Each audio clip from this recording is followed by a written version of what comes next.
ওয়াতলু আলাইহিম হ্যাঁ ফা নাবা নাবা ওয়াতলু আলাইহিম নাবা ওয়াতলু আলাইহিম নাবা আবৃত্তি করো ওদের সামনে খবর সংবাদ, তাই না? হ্যাঁ, সেই লোকটার একদম অক্ষরে অক্ষরে যাও। আমরা দিয়েছিলাম তাকে, দিয়েছিলাম আমরা তাকে আয়াতিনা। আমাদের আয়াত কি কি? আমাদের পরিচয়, এই লোক কিতাব অনুযায়ী চলে, এই পরিচয়, এই লোক কিতাবের অধিকারী। কথা বুঝছো? আরেকটু কমাবো নাকি? একটু ঘুম ঘুম করে দেখো। কালকে কোনো রেকর্ডিংয়ের সাউন্ডে কোনো সমস্যা হয়েছে? এটার কারণে সাউন্ডের সমস্যা হয়েছে না? এই যে এইটার কারণে ইকো হয়েছে, ওই যে ফ্যান একটু পর পর ওই ফ্যান যখন ঘুরে আসতো তখন এখানে পড়তো, তখন এই আওয়াজটা হইতো। ফ্যান ফ্যান ফ্যান হবে না। শনিবার পর্যন্ত কষ্ট। ওইটা খুলছো, জানলা খুলছো? বাস বাস, এই জাহান্নামের প্র্যাকটিস করো, বলে জাহান্নামে কেমন করে থাকতে হয়। তাহলে ওয়াতলু আলাইহিম নাবা আল্লাযী আতাইনাহু, আমরা দিয়েছিলাম আমরা তাকে আয়াতিনা। তাই আয়াত কি? আয়াতুল্লাহ। আয়াত মানে প্রথমত হলো, আয়াতের হলো আল্লাহর আয়াত, প্রথম মানে কোরআনের আয়াত। দ্বিতীয় হলো নিদর্শন, প্রমাণ চিহ্ন, যা ম্যাজিক বা এটা সেটা। তৃতীয় হলো তোমাকে দেখে যা দিয়ে তোমাকে চেনা যাবে। যেমন ইরানি আয়াতুল্লাহ, এই টাইটেলটা কেন? এই আল্লাহর মানুষ, এই আল্লাহর মানুষ, ইজ ওনলি ফর গড। পোশাক। ইরানে আয়াতুল্লাহ হুজ্জাতুল্লাহদেরকে কাছে থেকে দেখলে তুমি অবাক হয়ে যাবে যে এরা মানুষ, মানতে বাধ্য হবা। তুমি বোঝো না, সাধারণ মানুষ যত গরিব দুঃখী, টিউবওয়েল নাই, বাথরুম নাই, এটা নাই, সবে আলেমরা করে দেয়।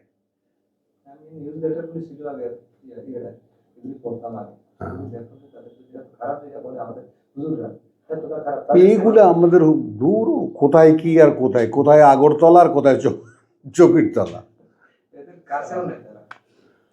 কথাটা বোঝো নাই তারা।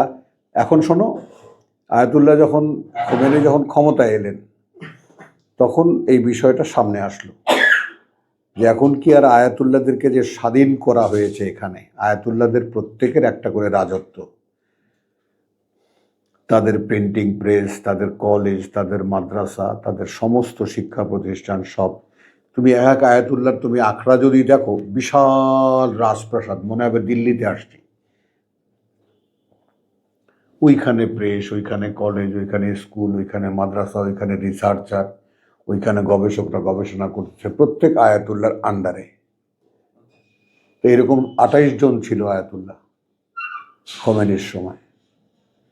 তো সেই এখন একটা বৈঠক হলো যে এই আয়াতুল্লাহদেরকে এইভাবে, যেহেতু রাষ্ট্রই হয়ে গেছে এইরকম, জসিম সরি, ফ্যান দেওয়া যাবে না, একটু প্র্যাকটিস করো, যেখানে ঠিকানা ওখানে তো যেতে হবে।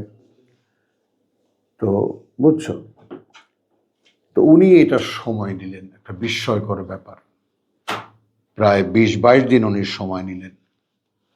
সময় নিয়ে পরে বললেন যে না, যে অবস্থায় আছে আয়াতুল্লাহরা সেভাবেই থাকবে, এইখানে হাত দেবা না। তো এখন আল্লাহ তাআলা আমাকে 2 জন আয়াতুল্লাহর সাথে দেখা করার, হাত মেলাবার, সিনায় সিনা মেলাবার তৌফিক দিয়েছিলেন। দেখলাম একজনের সাথে শুধু কোনো কথা বলতে পারেনি, শুধু হাতটা মেলানো, এই পর্যন্ত। উনি বাংলাদেশ থেকে আসছে, এই পরিচয়। তারপরে খামেনি চিৎকার করে, তারপরে তোমার আহমদিনেজাদ চিৎকার করে, I am from Bangladesh, please. তো উনি এটা মানে বললেন যে না, এটার মধ্যে হাত দেওয়া যাবে না। তো আরেকজন আয়াতুল্লাহ, যিনি মূলত ইরাকি বংশ উদ্ভূত, ইরাকি মুসলিম, ইরানে প্রতিষ্ঠিত, বর্ডার তো, ইরানে 3 পুরুষ যাবৎ প্রতিষ্ঠিত। তো তিনি ইয়াং, তার ওই রকম বিশাল প্রাসাদ, তো এই প্রথম যে আয়াতুল্লাহ বললাম উনি বুড়ো একেবারে, 25 বছর যাবৎ নাহাজ আল বালাগা, ওই হজরত আলীর বই হিসেবে যেটাকে বলা হয়, ওইটার দর্শ করেন উনি, একদম 25 ইয়ার্স। বুঝছো? তো ওইখান থেকে একটা ডেস্টিনেশন নিলাম, তাহলে 25 বছর যাবত আমিও মানুষের কোরআন পড়ে শোনাবো, আল্লাহ যদি তৌফিক দেয়। তো ওনার সাথে খুলে আলোচনা করতে পারলাম যে ভাই আমি জানি না এটা কীভাবে আমার হয়েছে, আমার মনে হয়েছে এরকম যে আমি যদি পড়ে শোনাই, আমাদের বাংলাদেশি মানুষ তারা তো আসলে আরবি বোঝে না, আরবি জানেও না, তো কোনো না কোনোভাবে আমার আরবিটা আয়ত্তে এসেছে, আমি আরবিতে পড়লে বুঝি। মানে এটা কি আমি মানে বলবো এই কাজটা? তো উনি খুব অ্যাপ্রিসিয়েট করলেন, আরও বোঝালেন আমাদেরকে। আর ইরানি যে সাধারণ মানুষ, একজন ট্যাক্সি ড্রাইভারও দিন সম্পর্কে যে নলেজ রাখে, আমাদের দেশে আল্লামারাও তা জানে না। সাধারণ একটা তুলনা তোমায় করলাম, একটা বাস ড্রাইভার, একটা বাসের কন্ট্রাক্টর, একটা ট্যাক্সি ড্রাইভার, কারণ এদের চর্চাটা একদম বংশ পরম্পরায়, ধর্মীয় ব্যাপারে, তাদের স্কুলে, তাদের শিয়া স্কুলের যেটা আছে। আর একটা সিক্রেসি হলো, ইরান তো মূলত সুন্নি দেশ ছিল, তারা শিয়া হয়ে গেল কেন? মাত্র এক পুরুষের পরিবর্তন। মানে এই আয়াতুল্লাহ খোমেনির বাবাই সুন্নি হলো কেন? কারণ সুন্নিদের কোনো শৃঙ্খলা নাই। না, এটা দরকার নেই। এটা মনে করো যাদের কাছে ভাগ আছে, ভাগ আছে, তাদেরও সূত্র আছে, এদেরও সূত্র আছে। বুঝছো কথাটা? তো এখন এখানে তারা ইমামিয়াতে বিশ্বাসী, তাদের গ্রাউন্ড কিন্তু খুব শক্ত। তাদের কোরআনী দলিল হলো যে আল্লাহ ইব্রাহিম আলাইহিস সালামকে বলেছেন যে ইন্নী জাইলুকা লিন্নাসি ইমামা। তো তারা ওই ধারাই রক্ষা করে চলেছে, এটা তাদের বক্তব্য। আর আমাদের তো যাই হোক, রসুল যা বলেছেন, আল্লাহ কি বলেছেন ওটার দরকার নেই, কিন্তু রসুল কি বলেছেন ওটা খুঁজে বের করো। বুঝছো? তো এই জন্য দিনের অরিজিনাল সূত্র তাদের কিছু আছে, যদিও তারাও তাদেরও, আমাদের তো 6 খান সিয়াসাতটা, ওদের 25 খান হাদিস আছে। ওদের হাদিস আরও বেশি, যেখানে ওরা আয়েশার হাদিস নেয় না, তারপরে ওমরের মেয়ে হাবিবার হাদিস নেয় না, আরও আবদুল্লাহ ইবনে আব্বাসের হাদিস নেয় না, তারপরে আবদুল্লাহ ইবনে ওমরের হাদিস নেয় না। বুঝছো? এত ছাঁটাই বাছাই পরেও তাদের হাদিসের সংখ্যা এত। আমাদের তো সাকুল্যে বা বোখারিতে বোধহয় 1002 বা 1002, তারপর তোমার মুয়াত্তা ইমাম মালিকের কত 1500-1300, আর 200 তোমার আসার অর্থাৎ ইতিহাস। খুবই কম, সব মিলিয়ে 1006 হাদিস আমাদের হবে না, তাদের 25,000 হাদিস আছে কালেকশনে, বিশুদ্ধ হাদিস। হ্যাঁ, তাদের স্কুল অফ থট যেটা, তারা এটা যাই হোক, এটা তো গেল। কিন্তু কোশ্চেন হলো যে আমার মতো একটা এত ছোট্ট সাইজের মানুষ, আয়াতুল্লাহ শাহরুখী বাংলাদেশে 7 বছর কাটালেন, যেহেতু মুসলিম দেশ, তো তার সাথে আমার বহুবার দেখা হয়েছে, উনি নিজেও ডেকে আমাকে পাঠাইছেন, তুমি কি কথা বলো, বুড়া মানুষ। আমি বললাম যে এখানে যদি আপনারা শিয়াজমকে কোনোভাবে সাবজেক্ট আনেন, এটা আমরা, এই দেশের মানুষ খাবে না। এদেশের মানুষ খুব বিটকেলে মানুষ, এদেশের মানুষকে চিনতে যারা ভুল করে, যেমন ইন্ডিয়া বারবারই এই দেশের মানুষকে চিনতে ভুল করেছে। কথাটা বোঝো? তো মানে মনে করো যে স্বাধীন করে দিল, ছোট্ট একটা পিসের মতো ছাড়ি তোমাদের স্বাধীন করে দিল, আর্মিরা এখানে আছে, তো আর্মিরা তো এখানেই থাকবে, ইন্ডিয়ান আর্মিরা আরও কিছুদিন। শেখ মুজিব সরাসরি বললো যে না, এটা সব।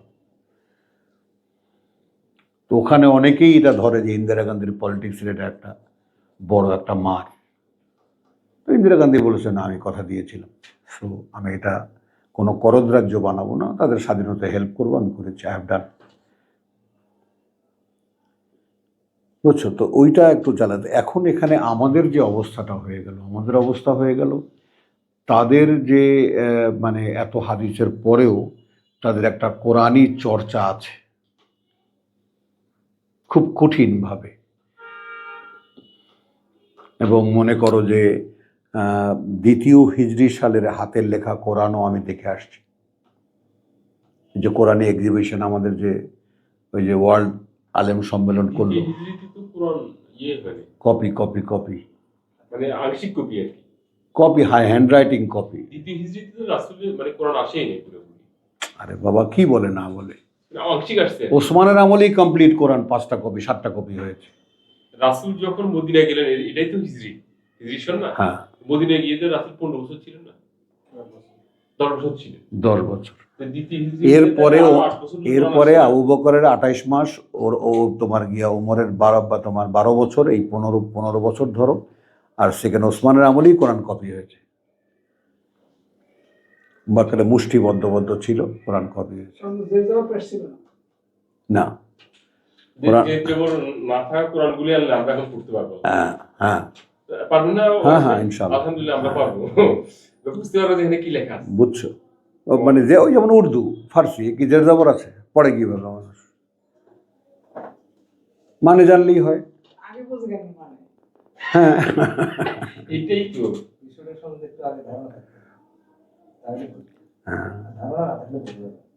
মানে শুরু একটা কথা যদি বুদ্ধি থাকে তাহলে বুঝবা। যেমন একজনে দেখাচ্ছে যে গাড়ি, গয়াকারে গাড়, ঐশ্বর্যের রস্মিকার গাড়ি, বাড়ি বয়াকারে বা। আচ্ছা, এখন গাড়ির উপরে বাড়ি লাগাইছে ছবিতে, আর বাড়ির উপরে গাড়ি লাগাইছে, হলে অসুবিধা কি ছিল? শব্দ কিসের জন্য? চেনার জন্যই তো, একটা জিনিসকে মার্ক করার জন্য। এটা ওই মানুষ চিনে না, আচ্ছা এটা ওইটা, আচ্ছা এটা ওইটা। এর মধ্যে অনেক সময় যুক্তি থাকে, অনেক সময় যুক্তি থাকে না। কিন্তু চৈনিক ভাষা হলো সব এই ফ্লাক্সের মতো একটা নমুনা লাগবে। ওরা হলো ছবি, ওদের পুরো ল্যাঙ্গুয়েজটাই ছবি।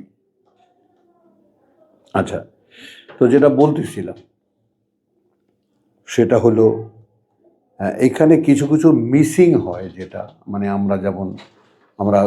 মানে আমরা সেই সাইজে না যে আমরা তাদের কোনো সমালোচনা করছি না। এটা আমাদের একটা পর্যবেক্ষণ, বুঝছো? পর্যবেক্ষণ কি? যেমন যিনি যাই করছেন, এখানে একটা টেকনিক্যাল ভুল হয়ে যাচ্ছে, মানুষ মাঝখানে চলে আসতেছে।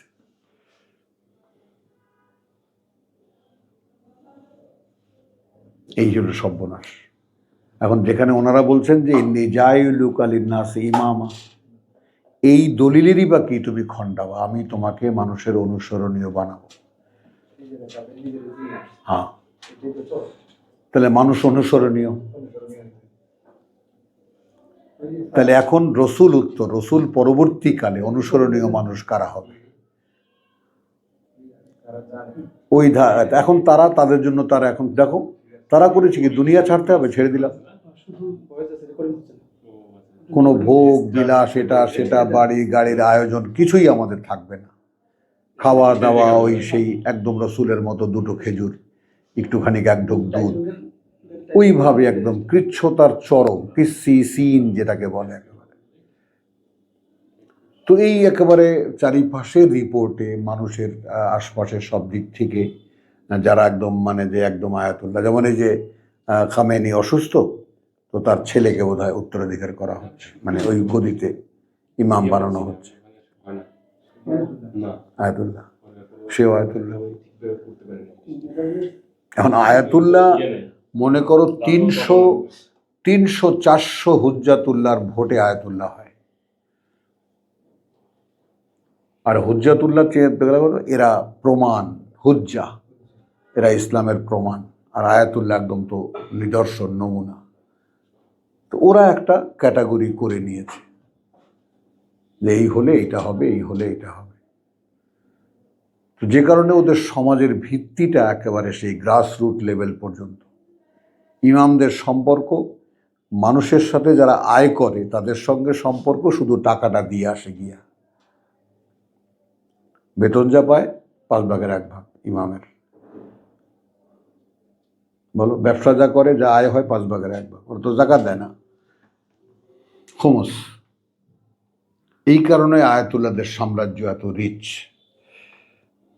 একদম গ্রাসরুট লেভেলের, একদম গ্রামের গহীন গ্রামের মানুষ পর্যন্ত আলেমরা তত্ত্বাবধান করছে, মেয়ের বিয়ে দিচ্ছে, ঘর তুলে দিচ্ছে, বাথরুম করে দিচ্ছে, সব এই টাকা নিয়ে ওই যে সাহায্য। হ্যাঁ, এবং তার একেবারে তাদের নিজস্ব অ্যাকাউন্টেন্টস আছে, নিজস্ব অ্যাকাউন্টসের আছে, কি জানি বলে ওইটাকে, অডিট ফার্ম আছে। একটা পাই পয়সার এদিক সেদিক হওয়ার কোনো সুযোগ নেই। এবং তার চেয়েও বড় কথা হলো যে এইটা 1-2 বছরের না, কেউ বলছেন 700 বছরের, কেউ বলছেন 500 বছরের। এই যে ইমামদের হাতে সমাজ, রাষ্ট্র যেখানে জাহান নামে যাক, যেই চালাক রাজা হোক, প্রেসিডেন্ট হোক, অমুক হোক, তমুক হোক, রাজা হোক, কিছুই যা আসে না। ওই জন্য আসাদুদ্দৌলার মতো সমালোচক সে পর্যন্ত বলছে যে তেহরানের রাস্তায় কিছু কলার দাঁড় করানো, কিছু ছেলের চ্যাংড়াদের লাফালাফি দেখে ইরানকে চেনা যাবে না। ইরানকে যেতে হলে গ্রামে যাও, দেখে আসো সেখানে মোল্লাদের অধিষ্ঠান কত শক্ত। তো আমাদের দেশের মানে তোমার হলো যে আমার বাবা একটা খুব সুন্দর এই করছিল, তোমার কতগুলো কথা তার করেছিল, কি জানি বলে, ওই যে দেয়ালে লাগায় ছোট ছোট স্টিকার। সেখানে বলছে যে বাংলাদেশের মুসলমানরা সবচাইতে বেশি মজলুম, মাহরুম। তারা ঘটি বাটি বিক্রি করে চাঁদা দেয় সত্য শোনার জন্য, কিন্তু সত্য তারা শুনতে পায় না। তো সত্য থেকে বঞ্চিত হওয়াটাই হলো সবচাইতে বড় বঞ্চনা এই পৃথিবীতে, বুঝছো? তো আল্লাহ আমাদেরকে সে সুযোগও দিয়েছিলেন, সে অবস্থাও দিয়েছিলেন, কিন্তু আমরা সেদিকে আমাদের আলেম ওলামারা সেই কাজটা করেননি। হ্যাঁ, নাম আর কি, না নাম তো টাইটেল ইংরেজরা দিয়ে গেছে, ইংরেজরা দিয়ে গেছে। আলেম আলেম কে? আলেম কোরআন যে জানে না সে কি করে আলেম হয়? সিম্পল, আলেম মানে যে কোরআন জানে, আর তো কোনো উপায় নেই। কারণ হলো যে তুমি যদি এর বাইরে 1 ইঞ্চি একটা চুলও যাও, তাহলে আর তোমার বিশ্বাস থাকে না। আল্লাহ আল ইনসানা মা লাম ইয়ালাম, মানুষের জন্য পাঠ্য একখানা। এবং ওইটা সেই এখন যখন যেখানে পৃথিবীতে যত মানুষ, 800 কোটি মানুষ এই কোরআন পড়বে, সে এটা তার পার্সোনাল বই হিসাবে আবিষ্কার করবে যে এই বইটা আমার জন্য, বুঝছো? আর আমাদের এই ওয়াজ নসিহত, জামাত, পার্টি, তাবলিগ জামাত, এগুলো করেছি কি একটা সামগ্রিক চেতনা আমাদের ভিতরে ঢুকাই দিছে, দল বানাইতে হবে।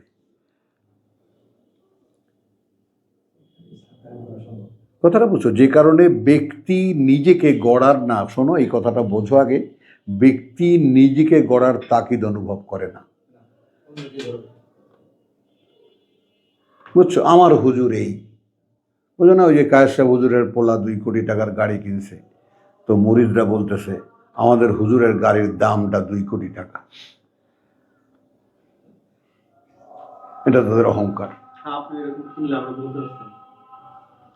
তো সেটা তো আমার গ্রামের মানুষ বলেই যে আপনি খালি একটু বসেন, পয়সা কেমনে আমদানি করে আমরা দেখাই আপনারে। বুঝলেন, এখানে আমার একেবারে 14 পুরুষ 17 পুরুষের ইতিহাস আছে। এই দিনদার, তারপর তোমার যাকে বলে কোনো বিশের সাথে কোনো সম্পর্ক নাই, অবৈধতার সাথে কোনো, একদম 17 পুরুষের পরিবারের সব জানে এলাকার মানুষ। হ্যাঁ, খালি তো বসলেই তো হয়ে যেত। তাহলে এখন প্রেক্ষিত কাযালিকা নুফাসসিলুল আয়াত ওয়া লাআল্লাহুম ইয়ারজিউন, বুঝছো? আমি বলছি মানে আল্লাহর সাথে চুক্তির ব্যাপারটা আদম বংশধরদের, তারপরেই হলো 173। সেখানে বলা হচ্ছে এমন হবে না তো যে তোমরা বলবে যে আমাদের শরিক করেছে আমাদের পূর্বপুরুষ, তার দায় কি আমাদেরকে ধরবেন আপনি? তাহলে এখানে কিন্তু ওইটাও নাকচ হয়ে গেল যে তোমার বাবা শিরক করলে যে তোমাকে তার দায় থেকে মুক্তি দেওয়া হবে না, কারণ ওটা কিন্তু 21 আল্লাহ তাআলা মেরে দিয়েছেন বাকারা। ইয়া আইয়ুহান নাস উবুদু রাব্বাকুম আল্লাযী খালাকাকুম, কি বলেছে অন্যায় বলো? ওহে মানুষ, গোলামি করো তার, তোমার প্রতিপালকের, যিনি তোমাকে সৃষ্টি করেছেন। তার কি দরকার, আমি এটা কি এমন বাড়াবে, তোমাকে যিনি তৈরি করেছেন। এখন প্রশ্ন হলো, যেই আল্লাহকে তুমি মানো তাকে তুমি সৃষ্টিকর্তা হিসেবে বিশ্বাস করো কিনা। এই হলো মূল রহস্য।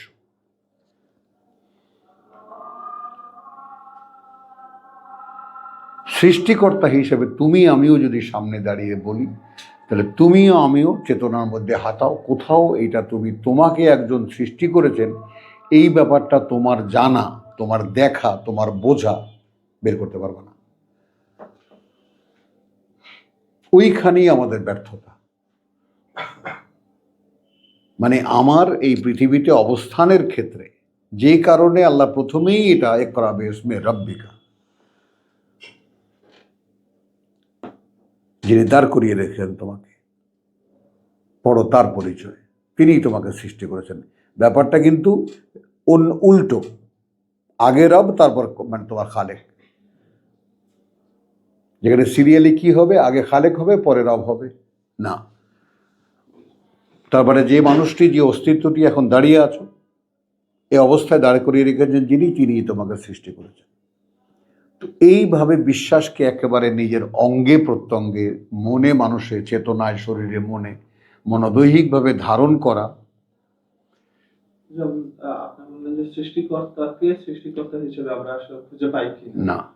এখন ধরেন কোরআন দিয়ে, আমি তো জানতাম না, এখন কোরআন বলতেছে যে দেখো তোমাদেরকে কিন্তু আমি গড়ে তুলছি তোমাদের মায়ের পেটে রেখে, যেভাবে আমার ইচ্ছা হয়েছে, মানে আমার যেভাবে যাকে দেখতে ইচ্ছা হয়েছে। ওই আয়াতটা দেখার পরে আমার মধ্যে যে চিন্তা আসছে যে আসলে তাহলে আমাকে তো আমার বাবা মা এরকম চেহারা বানান নাই যে আমার সন্তানটা এরকম হবে এরকম হবে, বা আমি এখন নিজের যে বোধ বুদ্ধি আল্লাহ দিচ্ছে এটাতেও আমিও আল্লাহকে বলি না যে আমার চেহারাটা এরকম করো। তাহলে যে কেউ আমাকে এরকম একটি সৃষ্টি করছে, এবং এটা আমিও না, আমার বাবা মাও না, বংশধরের কেউ না, তাহলে আল্লাহর এই কথাটা আমি একদম নির্দ্বিধায় মেনে নিতে পারতেছি যে হ্যাঁ, যেভাবে আমার দেখতে ইচ্ছে করছে, আমার ইচ্ছা হয়েছে, সেভাবে আমি তোমাকে সৃষ্টি করছি তোমার মায়ের পেটে রেখে রেখে। এখন এই বাস্তবতাটাও দেখলাম যে মায়ের পেটে কিভাবে সন্তান আস্তে আস্তে বড় হচ্ছে, ভূমিষ্ঠ হলো শিশু আকারে, এইটাও তো বললো। মানে এরপরে ঠিক এই জায়গাটায় দাঁড়াও, ঠিক এইখান থেকেই তোমাকে যেতে হবে যে এর আগের একটা স্টেজ আছে, তাহলে তোমার প্লটটা কমপ্লিট হয়। তুমি যেটা খুব সুন্দরভাবে করলে, প্রকাশ করলে, এই প্লটটাই যদি তার আগের সূত্রের সঙ্গে লাগে, যে ওয়ালাকাদ খালাকনাল ইনসান, তুমি কিন্তু বাশারের কাহিনীটা বললে, কিন্তু হ্যাঁ, তো ইনসানের কাহিনীটা যদি তুমি আনো, এর সাথে জুড়ে নাও, যে তাহলে একটা জীবন আমার এমন ছিল কমপ্লিট, সেখানকার জীবনের মানে সেখানকার জীবনের পুরোপুরি বর্ণনা আমার দরকার নাই, এই জন্যে যে এখানে মরার পরে আমি সেই জীবনেই প্রবেশ করছি। অতএব ওই আগের জীবনের আর কোনো ডিটেল, যেটা আমরা আঙ্গুর খাইতাম না, কলা খাইতাম না, কথা বুঝছো, জাম্বুরা খাইতাম, এটা এই বর্ণনা নাই। শুধু এই যে একটা চেতনার কথা বলা হচ্ছে যে তোমরা কিন্তু কমিট করেছিলা। তা কমিটমেন্ট কিন্তু যে কোনো একটা কথার উত্তর কমপ্লিট সেন্স ছাড়া সম্ভব না। তাহলে পূর্ণ বয়স কথা, যে বয়স গিয়ে আমরা পাচ্ছি এরপরে, সেই বয়সী মানুষই মারা হয়েছে, তারপর মানে কমিটমেন্ট নেওয়া হয়েছে, তারপর সেখানে শুইয়ে দেওয়া হয়েছে, তারপর আমরা এখানে এসেছি যেই বর্ণনা তুমি দিলে মায়ের পেটের মাধ্যমে বাবার ঔরসে, বুঝছো? এই কেনা এখন যদি আগের চ্যাপ্টারটা তোমার কাছে স্পষ্ট না থাকে, তাহলে যেটা হবে যে ইউমিনুনা বিল্লাহি ওয়া বিল ইয়াউমিল আখির, ইউমিনুনা বিল্লাহি ওয়া বিল ইয়াউমিল আখির, বিশ্বাসের যে দুইটা খুঁটি, আল্লাহতে বিশ্বাস, পরকালে বিশ্বাস, আল্লাহতে বিশ্বাস, পরকালে, মাঝখানে আমলুস সালেহাত ইত্যাদি সব মাঝখানের ব্যাপার, কিন্তু মূল কথা হলো আল্লাহতে বিশ্বাস, পরকালে বিশ্বাস। তো পরকালটা কোন কাল? যেখানে আমি ছিলাম, বুঝেছ?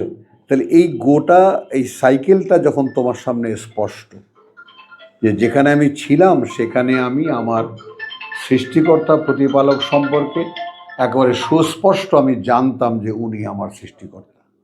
আব্দুল কাইয়ুম উনি দৃশ্যমান একেবারে। ওই যে টেলিগ্রাম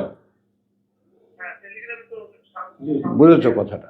তো উনি একেবারে দেখা দিয়ে সামনাসামনি আমাদেরকে তোমার যাকে বললেন যে আমি তোমাদেরকে সৃষ্টি করিনি, বলেছি হ্যাঁ করেছি। বুঝছো? তো আমরা বলেছি এখন ওই জায়গাটায় তুমি তোমাকে দাঁড় করো।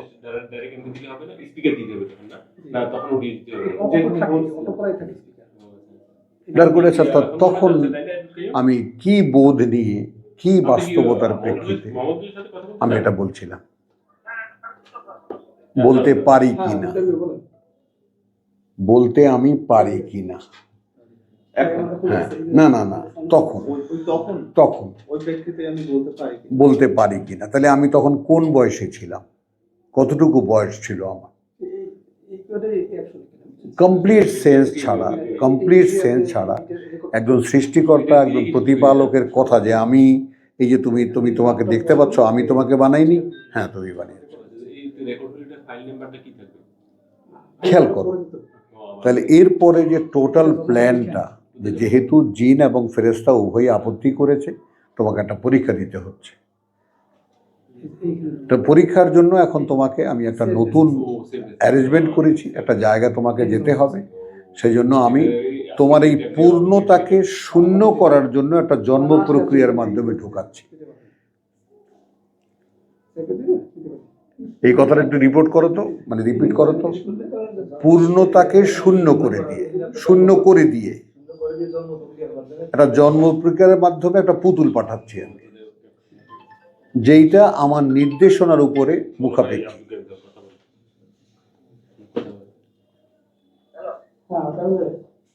যেটা আমার নির্দেশনার মুখাপেক্ষী প্রত্যেকটা পদে পদে।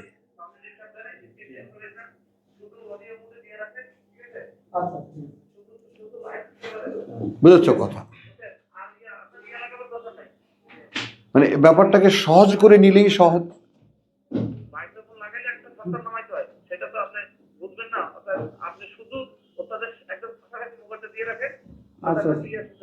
এখন তো এইটা সাউন্ড যাচ্ছে তো ঠিক মতো? ওই তো কালকে তো আমারটা লাগাইছিলাম তো, বুঝছেন? এরপরে যখন এইটা লাগাইছিলাম এরপরে তো সাউন্ড ঠিক ছিল। আচ্ছা বুঝছেন? হ্যাঁ আচ্ছা ঠিক আছে।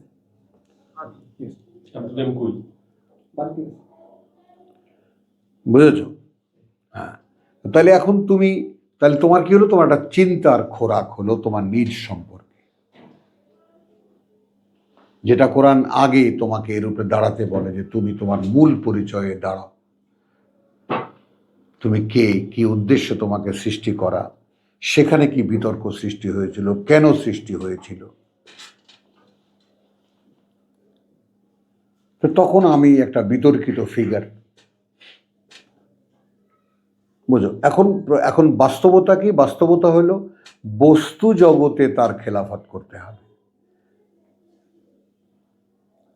তো বস্তু জগতে তার খেলাফত করতে হলে বস্তুর সাথে এই অস্তিত্বটির সম্পর্ক কি? বস্তু দিয়েই বানানো।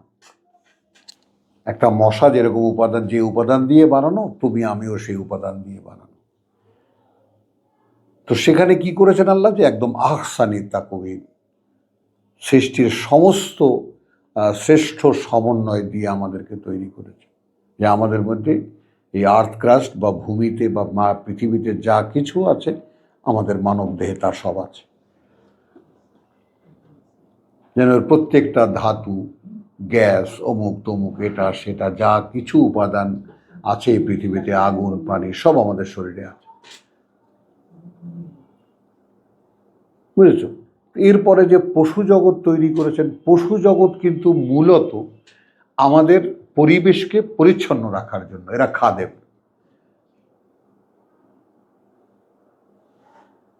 এখন তুমি যদি চিন্তা করো যে এ পশু জগৎ তৈরি করা হয়েছে কাক, চিল, শকুন, তারপর তোমার শৃগাল, কুকুর, তুমি ভেবে দেখো এদের জীবন কি? আমাদের উচ্ছিষ্ট, আমাদের ফেলে দেওয়া, পচা গলা, এগুলোকে পরিষ্কার করতাম তাৎক্ষণিকভাবে। গরু মরে গেছে, সকালবেলা গরু মরছে, বিকালের মধ্যে সাপ শকুন খেয়ে ফেলছে। দেখোনি ছোটবেলায়? তাই না? তো আসবে কোথা থেকে? কেন আসবে? কারণ মানুষ তো মানুষের জায়গায় নাই। তাদের খাদেমরা সব অফ হয়ে গেছে, এক এক ডিপার্টমেন্ট সব আল্লাহ ক্লোজ করে দিয়েছে, এর তোমার দরকার নেই। এখন নিজেরা মিউনিসিপ্যালিটির পরিচ্ছন্ন কর্মী হয়েছে, বুঝলে নেই? তারপর তোমার ইঁদুর, ছুঁচো, ইঁদুরের কত জাত, নেংটি ইঁদুর, কথা বুঝছো? এই ছোটোখাটো টুকটাক জিনিস খাওয়ার জন্য। মানে কুকুর এমন ভিগোরাস হয়ে গেছে, কালকে ঘরের মধ্যে ঢুকে গেছে ক্ষুধায়। বেড়াল চিৎকার করতেছে খাওয়ার জন্য, কি খাবার দেবে? ভাত মাখায় দিয়ে দেখছি, খায় না। অথচ মিন্টু ভাই, বিশ্বাস করবা, ভাত খাওয়ার সময় ওই আগে এক ঢাল ভাত নেয়, ভাত নিয়ে ওটা একটু মশলা টশলা দিয়ে বা তরকারি যা আছে ওখান থেকে একটু ঝোল নিয়ে ডাল টাল নিয়ে সুন্দর করে লবণ দিয়ে মাখায় ওটাকে দিয়ে দেয়। ও এক পেট খেয়ে ও ঘুম, সারাদিন 24 ঘন্টায় এক খাবার ওর খায়। আর আমাদের এই অভিজাত এলাকার বিড়ালরা মাশাআল্লাহ, ওই মুরগির হাড্ডি দেবা, মুরগির মাংস দেবা, মাছ দেবা, মাছের কাঁটা দেবা, তাহলে আসে, আর নাহলে নাই। আজকে মুখ ছোবে চলে যাবে, খাবে না। আর আমাদের এই গলিটা, এখানে তো বিড়াল প্রজননের কেন্দ্র। এটা কদিন পরে পরে চ্যাও চ্যাও করবে, বাচ্চা ফোটাবে ইত্যাদি। যাই হোক, এখন এই যে আমরা যেখান থেকে শুরু করেছিলাম সেটাই আসি আমরা। কমিটমেন্ট আমাদের 172 সূরা আরাফের 173 আল্লাহ এসে বলছেন যে তোমরা এটা না বলো, যাতে এটা না বলো যে শিরক তোমার সাথে, যে ক্ষমার অযোগ্য তো শিরক, তো সেটা করেছে আমাদের পূর্বপুরুষরা। সেই জন্য কি তুমি আমাদেরকে দায়ী করবা? কৈফিয়তটা শক্ত। এই প্রেক্ষিতে ওয়াকাযালিকা নুফাসসিলুল আয়াত ওয়া লাআল্লাহুম ইয়ারজিউন, আমি যে ছাড় দেব না এটা কিন্তু আমি পরিষ্কার বলে দিয়েছি তোমাদেরকে।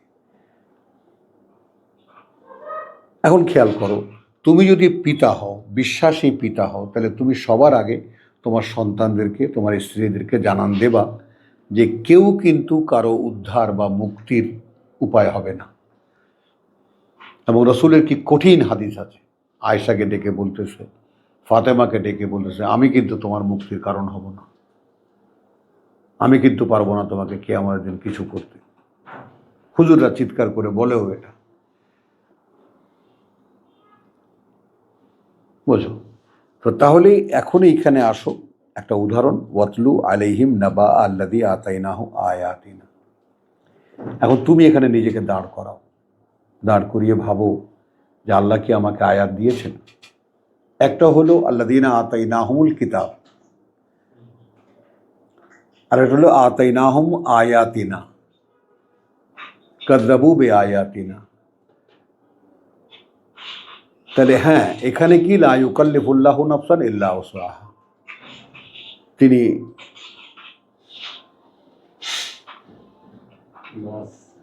দায়িত্ব দেবেন না যতটা না সহ্য করার মতো।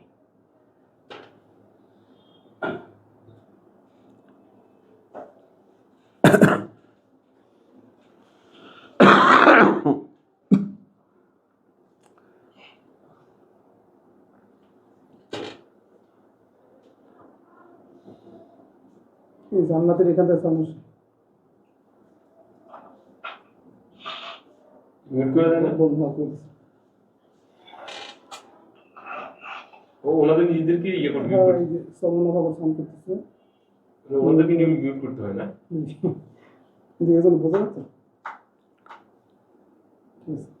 হলো। তাহলে এই জায়গাটাতে আমরা কিন্তু পৃথিবী একদম শিয়া সুন্নি অমুক তমুক ঘুরে এলাম। আমরা ঘুরে সেখানে আবার আয়াতে আমরা কনসিডার করছি যে ওয়াতলু আলাইহিম নাবা আল্লাযীনা ওয়া কাযালিকা নুফাসসিলুল আয়াত লাআল্লাহুম ইয়ারজিউন।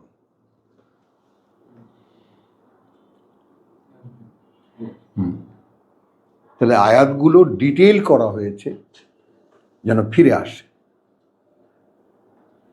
এরকম কোনো কৈফিয়ত নিয়ে নয়, সরাসরি আল্লাহর সামনে দাঁড়াতে হচ্ছে আমাকে আবার। তাকুল ইয়াউমাল কিয়ামতে, এমন হবে না তো যে বলবে আবার সেদিন আবার যখন দাঁড়াবে আমার সামনে,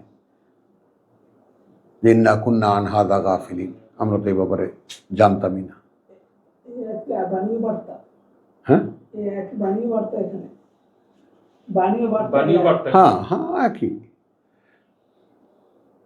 তাহলে এই যে ব্যাপারটা, এই যে আয়াত মানে কোরআনের আয়াত মনে করো, বাণী ও বার্তা, এটা বাণী ও বার্তাও, বাণী উপদেশও, আবার বার্তা কাকে বলে, এটা সংবাদও তোমার জন্য। এই জন্য বাণী ও বার্তাকে আমি একসাথে করেছি। এটা একাধারে যেমন তোমার জন্য উপদেশ, আবার একাধারে তোমার জন্য বার্তাও বটে। আচ্ছা, এটা আমরা নিদর্শনও করতে পারি না? নিদর্শন হলে হারিয়ে যাবে, আয়াতটা হারিয়ে যায়। নিদর্শন অনেকেই, ফজলুর রহমান নিদর্শন নিয়েছে, স্পেলিংটা একই না?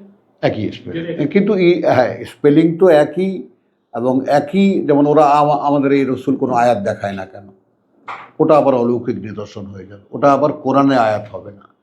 তো কোরআনে আয়াত মানে কোরআনের আয়াতকে আয়াত বলা হচ্ছে, কোরআনে আয়াতই একটা নিদর্শন,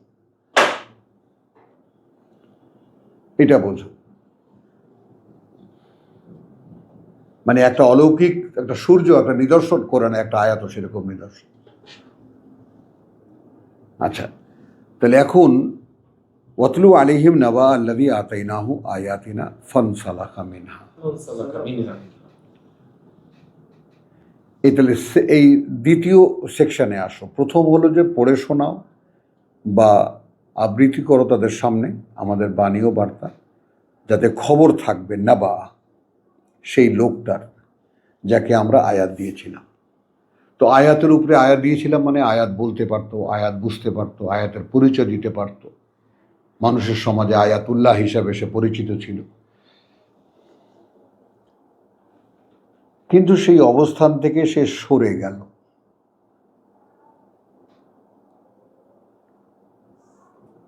খেয়াল করো এই সরে যাওয়াটা কি কারণ। তো কোরআনের বর্ণনা কিন্তু একটা হেডিংয়ের মতো, একটা কিছু সামনে বলেন, একেবারে ঠিক ফুসসিলাত আয়াত উহকিমাত আয়াত ও সুম্মা ফুসসিলাত, সব জায়গায়। ইব্রাহিম কি বলেছি বোঝো, উহকিমাত আয়াত, বাণীটা দাঁড় করিয়ে দেওয়া হয়েছে, বলে দেওয়া হয়েছে, সুম্মা ফুসসিলাত, অতঃপর তার বিশদ বর্ণনা করা হয়েছে। এটা তুমি প্রত্যেকটা এপিসোডে পাবা, প্রত্যেকটা প্রসঙ্গে তুমি পাবা। যেমন এর কারণটা কিন্তু কেন সে পিছলে গেল, এর কারণটা কিন্তু আগে বলা হয়নি। আগে বলা হচ্ছে দিয়েছিলাম এক লোককে আমাদের আয়াত, কিন্তু সেখান থেকে সে পিছলে গেল। আগে শোনো, বিষয়টা শোনো, পিছলে গেল। মিনহা ফাআতবাহু শাইতান। তুমি পর্যায়গুলোকে যদি খেয়াল করো তাহলে তুমি বুঝতে পারবা, সঙ্গে সঙ্গে ধাওয়া করলো তার পিছনে শয়তান।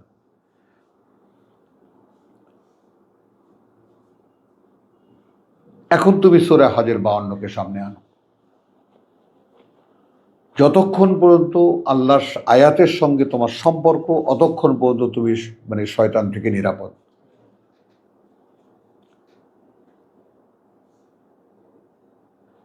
যেই এক মুহূর্ত সরে গেলে এখান থেকে ব্যাস কোনো রেহাই নেই। না, কোনো সমান্তরাল নেই। পাশাপাশি থাকতেছে, ও খালি সুযোগ খুঁজতেছে কখন। ও সুযোগ খুঁজতেছে না, ও তো দাঁড়ানো। ও একেবারে সাঙ্গপাঙ্গ নিয়ে দাঁড়ানো, একটা সেকেন্ডের গ্যাপ হলে ঢুকে যাবে।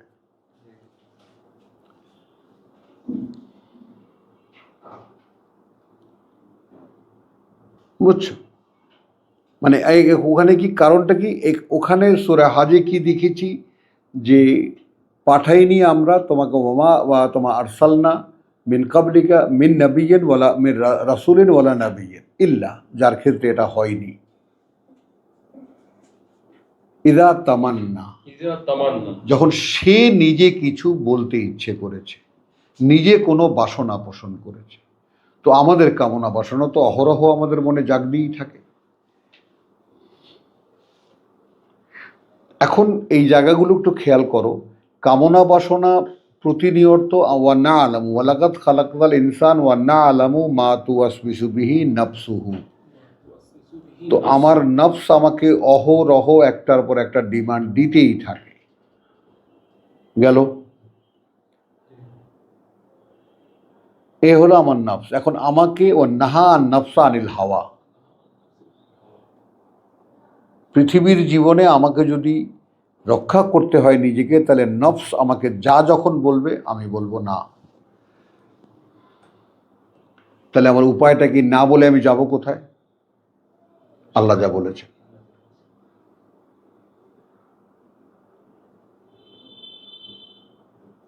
তো এই যে আউযু বিল্লাহ মিনাশ শাইতানির রাজিম, আমি আশ্রয় চাই আল্লাহ, তো এই তো আশ্রয় দিচ্ছেন আল্লাহ, আশ্রয়ের ঠিকানা, আশ্রয়ের ডিটেইল, এই আশ্রয় তো নিচ্ছি না আমরা, একে সওয়াবের কিতাব বানিয়েছি। এটা যে আশ্রয়, আমার বাঁচার একমাত্র উপায়, আমাকে আমার জায়গায় কায়মান বিল কিসত, আমাকে আমার জায়গায় সঠিকভাবে দাঁড় করিয়ে রাখার একমাত্র অবলম্বন এই কিতাব। এইভাবে কে আমাদেরকে শিক্ষা দিয়েছে বলো? কথাটা বুঝছো? এখন তুমি বর্ণনাটা খেয়াল করো যে আচ্ছা, সে ওখান থেকে পিছলে গেল, সাথে সাথে ধাওয়া করলো তাকে শয়তান, ফাঁকা আনা মিনাল গাবিন। তো শয়তানের যেটা কাজ, একেবারে শেষ ঠিকানায় গলায় গামছায় দিয়ে নিয়ে একেবারে বিদ্রোহী বানিয়ে দিল, সীমা লঙ্ঘনকারী বানিয়ে দিল। শুধু ধরতে পারলে হয় তোমার কলারটাও,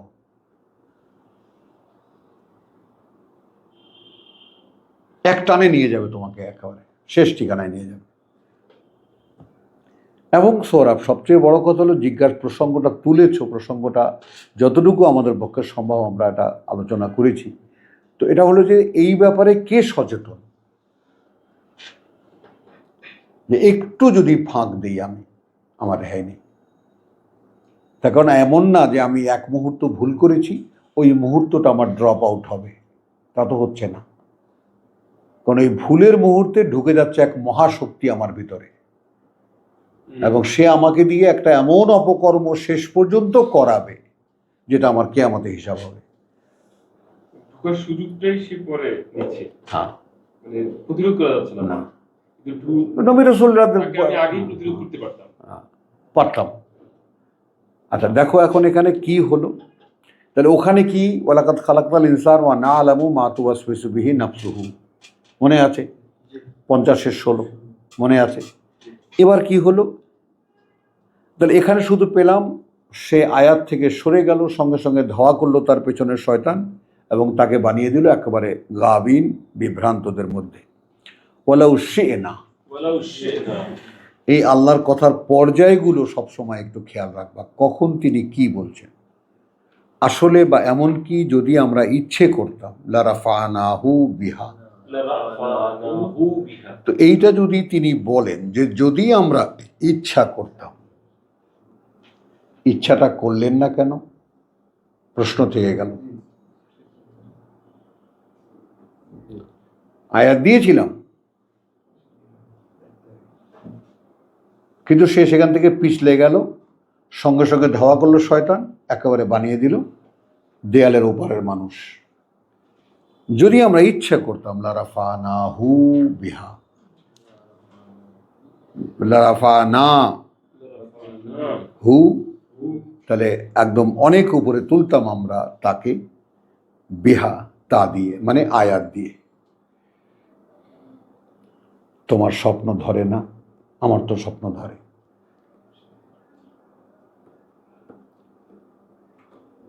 রফিউদ দারাজাত, যত রকমের স্তর তোমার ভাবনায় আসে তার ঊর্ধ্বে তিনি। ইউলকিয়ার রূহ, তাই না? তিনি ওখান থেকে এলকা করেন রূহ, আলা ইবাদিহি মান ইয়াশা, তার বান্দাদের উপরে যে চায়। তাহলে এখন তোমার সচেতনতা কোথায়? এখন তুমি তোমার জীবনকে ডিটেইল করে তুমি কি করেছো? 100 বছরের একটা বাজেট ধরেছো, মোটামুটি শখানেক বছর তো আছে। এখন আমাদের এটাকে কোনোভাবেই আমরা গুটিয়ে, মাদুর যেমন বোটে, ওইরকম বোটে এটার আসল বাস্তবতায় আনতেই পারছি না, যে এটা কয়েকটা মুহূর্তের এই জীবনটা।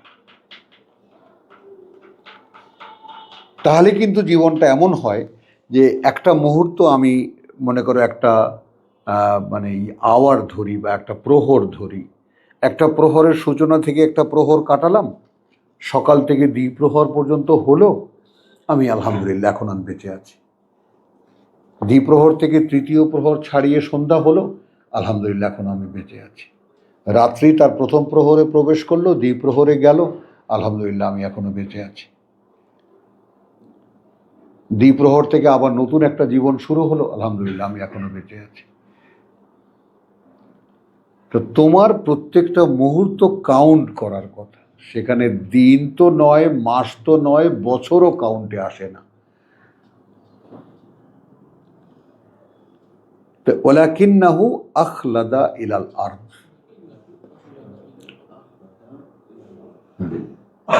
আচ্ছা, খালাদা শব্দটার মানেটা কি?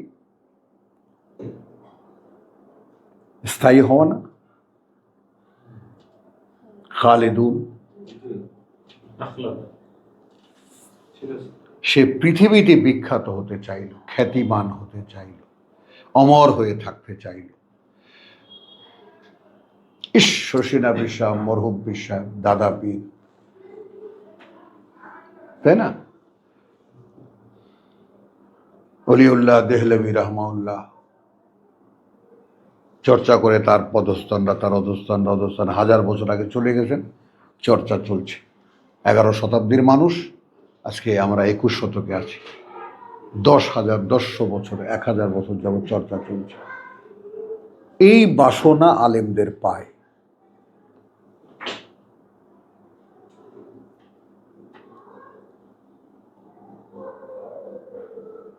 বুঝতে পারলেন না পারলেন? এটা কিন্তু ঠিক তোমার কোরআন চর্চার সঙ্গে সঙ্গে তোমার যাবে, আর সঙ্গে সঙ্গে তোমাকে নাকচ করে করে এগোতে হবে। হ্যাঁ, পৃথিবীর এই লোভ, যে কোনো ধরনের তোমার এই প্রেজেন্টেশনে, তোমার কাপড়ে চোপড়ে, তোমার অভিব্যক্তিতে, মানে তুমি প্রকাশ পেলে, আর একটা সিম্পল কথা জানো যে আমি এখানে চেষ্টা করছি মানুষের কাছে আল্লাহর কথা পৌঁছানোর, এর একটা বিনিময় আল্লাহর কাছে আছে। সেখানে যদি কোনোভাবে আমি আমাকে প্রেজেন্ট করি, বাণী পৌঁছাচ্ছে না। হুজুরের গলাটা, হুজুর যখন টানটা দেয়, হুজুরের চশমা, হুজুরের জামা, হুজুরের টুপিটা, 5,000 টাকা দাম টুপিটার, এগুলো মাদ্রাসা আলোচনা হয়। আলোচনা। তুমি এই ক্ষেত্রে ঘুরনি দাদা ভাই, দেখোই নেই তুমি এই এগুলো ক্ষেত্রে। তো আমরাও করি, কিন্তু এগুলো একেবারে আলোচনার বিষয় হয়ে যায়, খালি এগুলো মানে সাইদি সাহেব স্টেজে উঠেই যখন শুরু করেন বালাগালো লা বেকামা, তখনই তো মানুষ মন্ত্রমুগ্ধ হয়ে যায়, এরপর তার কিছু লাগে না। ওই গলা কানে গেলে মানুষ মন্ত্রমুগ্ধ হয়ে যায়, এরপরে কি শোনে কি বলে ওটা কিছু কোনো আইটেমই না। এটা তো পুরোপুরি শয়তান দেখা যায়, একদম ক্যাপচার করে নেয় মানুষটাকে। হ্যাঁ, ওয়াস্তাফজিজ মিনহুম বিসাউতিকা মান ইসতাতা'তুম বিসাউতিকা। মানে এখন এখানে না, আমরা যে সূক্ষ্মতর বিষয়টাকে আমরা ধরার চেষ্টা করছি, মানে যদি তুমি এই কোরআনের বিনিময়ে, এই পাঠের বিনিময়ে কোনোভাবে আল্লাহর কাছ থেকে কোনো বিনিময় চাও, যেমন রসুলরা বলেছেন, আছে ভাই আমারও মজুরি আছে, বিনা পয়সায় খাটি না আমি, বলছেন না সব জায়গায়, কিন্তু আমার মজুরি আল্লাহ। এখন আমরা যারা কোরআন চর্চা করছি, খুব সচেতনভাবে যদি এই লেনদেনের উপরে না দাঁড়াতে পারি, যে প্রাপ্তি আমার আছে এবং সেটা পরকাল, এটা বাকি পুরোটা। এই নগদ কি? নগদ হলো তোমাকে একটা সুন্দর জীবন দেবে, টেনশন মুক্ত, লা খাউফুন আলাইহিম ওয়া লা হুম ইয়াহজানুন। এবং জীবনের থেকে এই দুটো জিনিস সরে যাওয়া, না কোনো ভয়ে সে ভীত হয়, আর না কোনো দুশ্চিন্তা সে চিন্তিত হয়। আর আমি এটা আগে ধরেছি, কারণ ভয় আমার কাছে একটা ঘৃণিত ব্যাপার। ভয় লাগবে কেন? লাগবে কেন? ভয় পাবো কেন কোনো কিছুকে? পৃথিবীটা এমন কি আছে ভয় পাওয়ার? কথা তো একই, ভয় পাইলেও যে না পাইলেও তো সে না, ভয় পেলে হীনমন্যতা ভোগে। হিডিমেন্টতে ভোগে, কিন্তু ভয় না পাইলে তো সে গর্জিয়াস লাইফ হিসেবে। হ্যাঁ, বুঝছো? তাহলে দুশ্চিন্তাও নেই, ভয়ও নেই, তো আল্লাহর গ্যারান্টি কারা? মানে ইত্তাবা হুদায়া। মানে এই কিতাব যে ধরবে। তাহলে ওয়ালাউ শি'না লারাফানাহু বিহা ওয়ালাকিন্নাহু আখলাদা ইলাল আরদ, পৃথিবীর দিকে ঝুঁকে পড়লো, সেখানে সে স্থায়ী হতে চাইল, খ্যাত বিখ্যাত হতে চাইল। এবং তুমি দেখো দলের মধ্যে এই খ্যাতির চিন্তা নয়, পীর সিলসিলায় খ্যাতির চিন্তা, ইরানিদের এই খ্যাতির চিন্তা।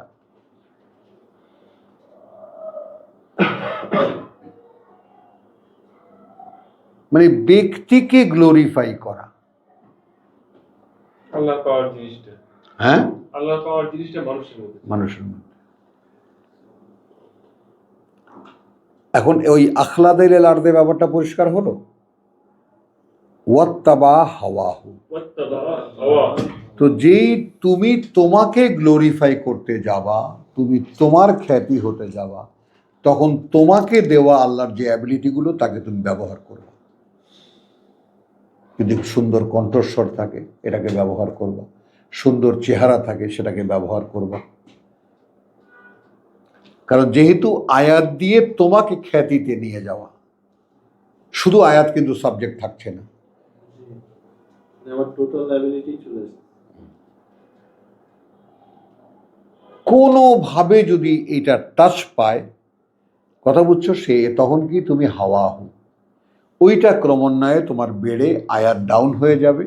তুমি তখন ওয়াজ, ওনার ওয়াজ শুনলে কাফেরও বেঈমান হয়ে যায়।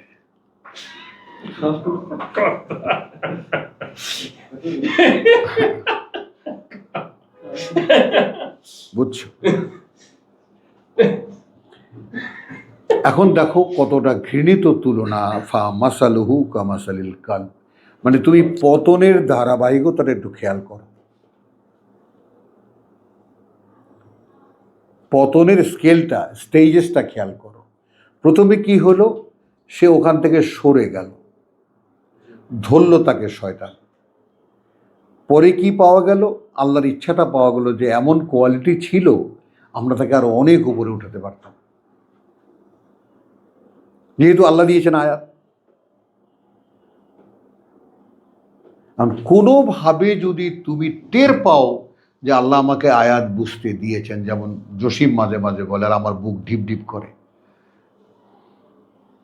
তুমি মাঝে মাঝে বলো আর আমার বুক ঢিপ ঢিপ করে,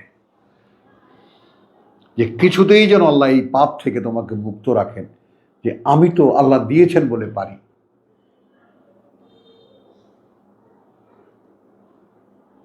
বুঝছো? তাহলে ফা মাসালুহু কামাসালিল কাল, ফলে উপমা হয়ে গেল তার যেমন উপমা একটা কুকুরের। ইন তাহমিল আলাইহে, দুঘা বসিয়ে দাও তার উপরে, ইয়ালহাস, ওই জিব্বা লটকে থাকবে, আওতাত্রুকুহু ইয়ালহাস, অথবা এমনিতে ছেড়ে দাও, দেখবার রাস্তা দিয়ে হ্যাঁ হ্যাঁ হ্যাঁ হ্যাঁ করতে করতে ও খাবার খুঁজে খুঁজে যাচ্ছে। এই কথাটাই আসলে সবসময় শুনি। এটার মানে মানে কুকুরটা তো সাবজেক্টটা মনে হচ্ছে, হ্যাঁ। মনে হচ্ছে যে মানুষটা যে দুনিয়া কেন্দ্রিক ওই নিম্নমুখী এন্টাচমেন্ট যেটা, এটাই হ্যাঁ। সবসময় একই রকম হয়ে থাকে। হ্যাঁ, মানে এটা তুমি মূল কত মূল ওই কথাটা আসলে কুকুরের সাথে বলতে পারো। হ্যাঁ 67। না না, কুকুরের সাথে তুমি আল্লাহর দেওয়া এক্সাম্পল, তোমাকে বুঝে নিতে হবে। তুমি আর্গুমেন্ট করতে পারবা এখানে? না, অবশ্যই না। কথা বুঝছো? হ্যাঁ, এই যে দেওয়া এটা এখানে 22-এ যেটা, আফামান ইয়ামশি মুকিব্বান আলা ওয়াজহিহি,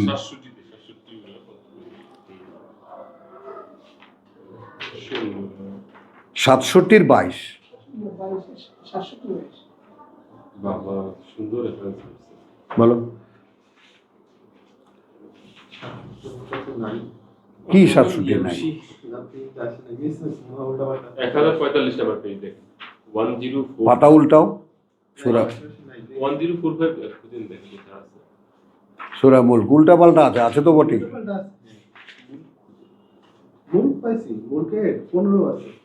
ও আচ্ছা, 15 আছে তো 22 বাইশ 1040 নাই। এখন। আচ্ছা সমস্যা নেই, পরে। তাহলে চলো ওই যে এইটা নিয়ে নাও, এটা নিয়ে দেখো, দেখো তোমাকে তো দেখতে হবে এটা।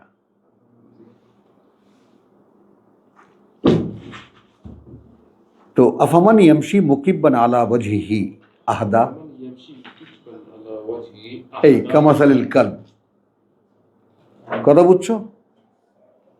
মানে তোমার ইন তাহমিল আলাইহি ইয়ালহাস আও তাতরুক ইয়ালহাস, এটা সামগ্রিক রূপ হলো মানে যে চলে সে কেমন, যে চলে উপর হয়ে,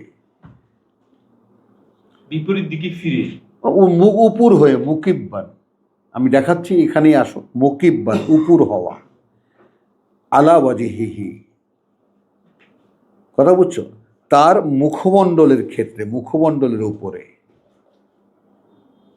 মানে এখন একটা যে কোনো পশু সে তার দৃষ্টি নিচের দিকে, খাবার তার নিচে, আলা ওয়াজহিহি আহদা, সে কি সঠিক চলতে পারে?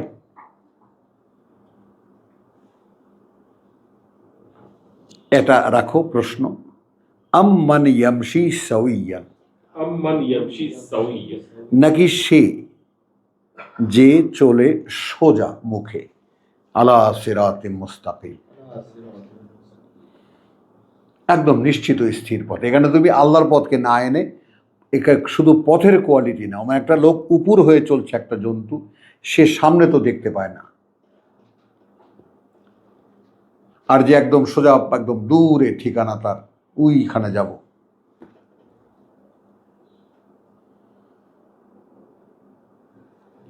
এই আলা সিরাতের মধ্যে। অতএব সে তখন খোঁজে যেটা পথ, সেখানে ভেঙে চুরে সে ঠিক ওই ঠিকানায় গিয়ে পৌঁছে।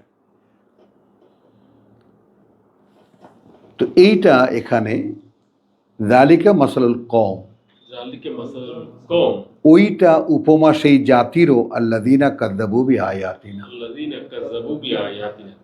আসো, তা শুরু হয়েছে কি দিয়ে? আতাইনাহু আয়াতিনা, 175-এর। তখন আমরা জাতি কি? আমরা জাতীয়ভাবে কোরআনকে বর্জন করেছি। এখন আমাদের ধর্মীয় নেতা টেতা সব সেই কুকুরের মতো, খাদ্যের দিকে চোখ।